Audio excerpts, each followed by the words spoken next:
Okay, mga sangkay, medyo bad news po ito ngayon kay PBBM.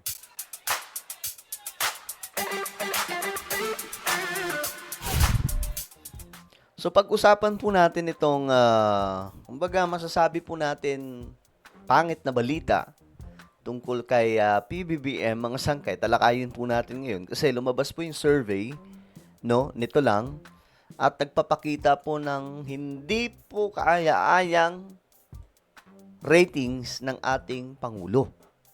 Ngayon, mga sangkay, I'm sure tuwang-tuwa na naman po yung mga DDS habang yung mga loyalista hindi maniniwala dyan. Yung mga dilawan na nanggugulang kay PBBM, hindi rin po masaya, mga sangkay. Ngayon, tingnan po natin kung paano nangyari yan. Alright? Sa mga hindi po nakakapag-subscribe pa sa ating YouTube channel, makikita nyo po yung subscribe button sa baba ng video na to. I-click nyo lamang po yung subscribe, i-click ang bell, at i-click nyo po yung all. Sa mga nanonood po sa Facebook, i-follow nyo po yung ating Facebook page. Okay, so tingnan po natin to. Kasi, ayon nga po sa balita, mga sangkay, ito daw po yung pinakamalala na satisfaction ratings ni Presidente. Bumaba daw po talaga. Ngayon ang tanong, si Sara ba, anong nangyari? Tumaas ba o bumaba din? Sumadsad sa pinakamababa net satisfaction rating ni Pangulong Bongbong Marcos itong Marso. Bumagsak ito sa negative 15 base sa survey. Grabe. Negative 15. So, nung November 2025, negative 3. Tapos, March 2026, negative 15. Bakit kaya? Nataka lang ako. Bakit kaya? Kasi, kung tutuusin, nakikita naman ngayon ng marami kung anong ginagawa ni PBBM. Diba? May mga project. Pero bakit? Anong nangyayari? Anong sa tingin nyo? Bakit bumababa sa survey ang ating Pangulo? SWS, mas mababaya sa negative 3 noong November 2025. Ito na pinakamababang net satisfaction rating ng Pangulo mula nang maupo siya sa pwesto noong 2022. Grabe, no? Ito na ang pinakamababa na net satisfaction ratings ng ating Pangulo. Since naupo po siya noong 2022. So, iniisip ko anong nangyayari. Iniisip ko kung yung mga events, mga sangkay. Isa doon siguro, yung wala pa po napakulong talaga ng mga malalaking isda. Maliban kay Bong Revilla. Kasi, pagdating po sa flood control, actually, hindi lang flood control yan. Lahat ng mga project. Maraming involved dyan. Senators, Congress, doon po sa lower house, sa House of Representatives. Madami po doon involved. At kung hahalongkatin lahat, baka lahat makulong ng mga politiko. Pero up to now, wala pa po mga sangkay. Pero ayon po kay Ombudsman Remulla, naka-line up na po ang mga aarestuhin. At ngayon, mga sangkay, ang masaklap pa po doon, kasi lahat ng mga halos na mga maaaresto, sa side po ng mga DDS, ng mga politiko. Si Jinggoy, si Joel, si Cheese, si Rodante Marcoleta, si Bongo. Yang mga yan, mga sangkay. Pero, syempre, wag po natin kalimutan na yung House of Representatives, marami din po doon ang involved. Na nagpang-abot na nga po doon po sa ICI po yan noon. So, mga sangkay, marahil, ang mga tao ay hindi po, hindi ba sila natuwa kasi wala pang napapakulong ng mga bigatin? Or hindi sila masaya sa nangyayari ngayong gulo? Ang gulo ngayon, no, ng mga politiko. Ako naman, mga sangkay, ang sinisisi ko sa gulo dyan, yung yung 1987 Constitution. Ito po talaga yung pinaka-ugat ng lahat ng kaguluhan, hindi lamang po sa ating society, kundi maging sa mga politiko kasi sila po talaga yung sila yung nakikita ng marami na magugulo eh.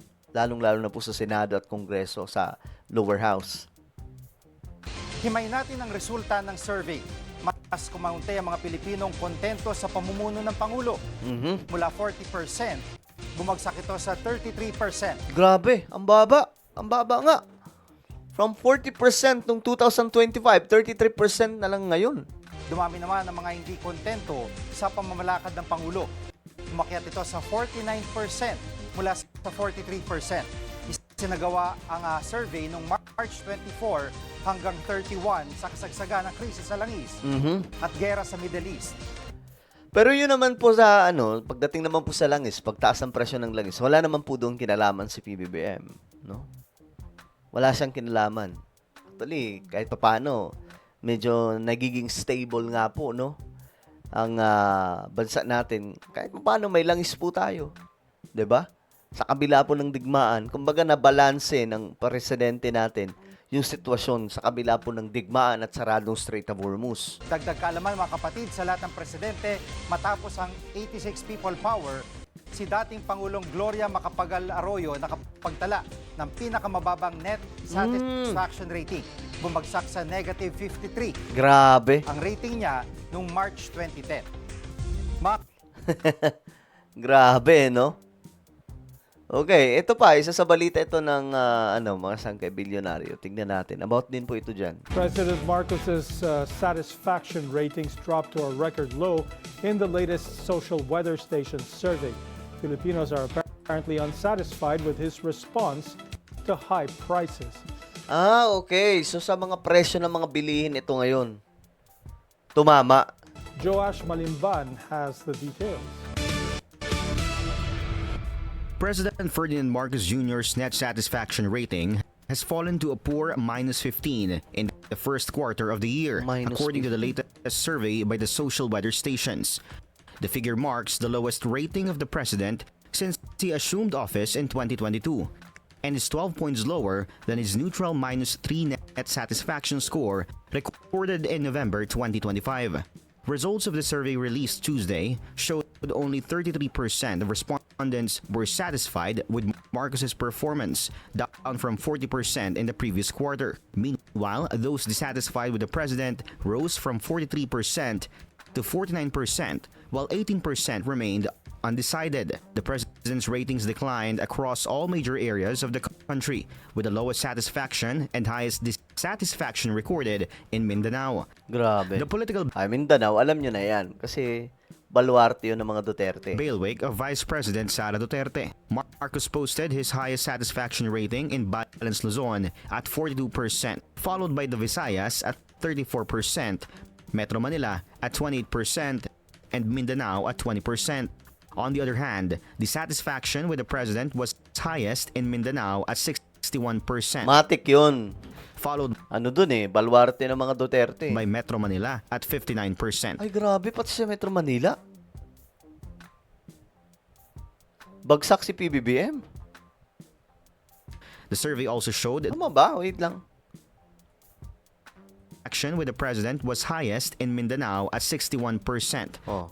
followed by Metro Manila at Pangalawa 59%. pa. Pangalawang Metro Manila sa may pinakabagsak na net satisfaction ni PBBM.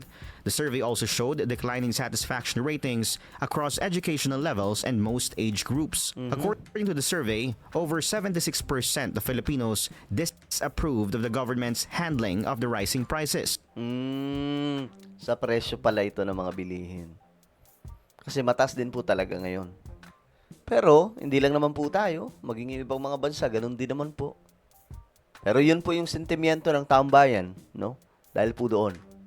Amid the Middle East crisis, the public was also split over his health after reports he had taken time off due to diverticulitis. The SWS survey was conducted from March 24 to 31. Okay, so ayan po yung ratings ng ating Pangulo, no? Ano sa tingin nyo? Ano po ang inyong masasabi tungkol dyan? No, especially yung mga PBBM loyalist. No, i-comment nyo po sa ibaba ang inyong mga opinion. Meron tayong YouTube channel. Ito po isang Revelation. Hanapin nyo po ito ngayon sa YouTube. Kapag nakita nyo na, i-click nyo po yung subscribe, i-click ang bell, at i-click nyo po yung all. Ako na po yung magpapaalam. Mag-iingat pong lahat. God bless everyone.